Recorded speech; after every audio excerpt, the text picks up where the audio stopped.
వెంకటగిరి నియోజకవర్గంలో భూ కబ్జాల అంశం తీవ్ర చర్చనీయాంశంగా మారుతోంది. పేదల భూములు కనిపిస్తే చాలు కొందరు పెత్తందారులు హాట్ కేకుల్లా కబ్జా చేస్తున్నారనే ఆరోపణలు వినిపిస్తున్నాయి. బడుగు, బలహీన మరియు అణగారిన వర్గాలకు ప్రభుత్వం కేటాయించిన భూములపై ప్రభావశీలుల డేగ కన్ను పడిందని స్థానికంగా విమర్శలు వ్యక్తమవుతున్నాయి.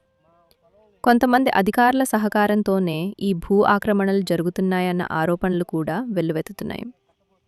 ప్రభుత్వ భూములు, పేదలకు పంచిన అసైన్ భూములు కూడా కబ్జాలకు గురవుతున్నాయి. భూ ఆక్రమణదారులు ఎవరైనా సరే ఉక్కుపాదం మోపాల్సింది. ప్రజల జీవనాధారమైన భూములు ఇలా ఆక్రమణలకు గురవడం ఆందోళన కలిగిస్తోంది. అందరికీ నమస్కారం సార్. కలెక్టర్ గారికి నేను వినవించేది ఏమనగా, ఆ స్థలంలోకి వచ్చి ఎంఆర్ఓ గారు, ఈఆర్ఓ గారు ఇక్కడ మీకు భూమి సంబంధం లేదు అని అంటూ మా సర్వేరాలను అయితే దగ్గరదాపు ఈ పొలం హద్దు నుండి మా పొలంలోకి దగ్గరదాపు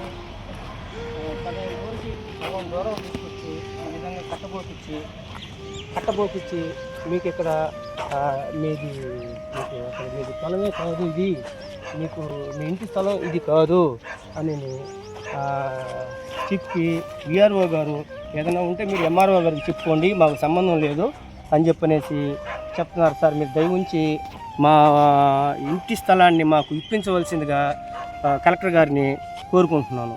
కలెక్టర్ గారు, ఈ విధంగా మేము గత 1987 సంవత్సరంలో మాకు పట్టాలు ఇచ్చారు సార్.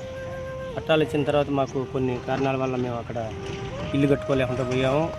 ఇల్లు పోయిన దానివల్ల గత 15 సంవత్సరాల నుంచి మేము మట్టి దోలుకొని సర్వేరాళ్ళు నాటుకొని చేసిన దానివల్ల మా స్థలాలు అయితే అట్నే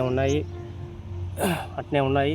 గత 3వ తేదీ నుండి కొంతమంది రాజకీయ నాయకులు, ఎంఆర్ఓ గారు ఈ భూమి మీది కాదు, మీకు ఇక్కడ లేదు అని దౌర్జన్యంగా ఒక ఎస్సీల మీద, ఒక హరిజన కులస్తుల మీద రాజకీయ పరంగా మట్టి తీసుకొచ్చి మా భూమి మీద దౌర్జన్యంగా జేసీబీతో సహా దౌర్జన్యంగా తీసుకొచ్చి మాకు తెలియకుండా, మాకు నోటీసులు ఇవ్వకుండా మా భూమి మీదకి వచ్చి మిమ్మల్ని మీకు అసలు పొలమే లేదు ఇక్కడ, మీకు మీది కాదు అని అనేసి మమ్మల్ని దౌర్జన్యంగా ఒక ఎస్సీల మీద, ఒక మాలవాళ్ళ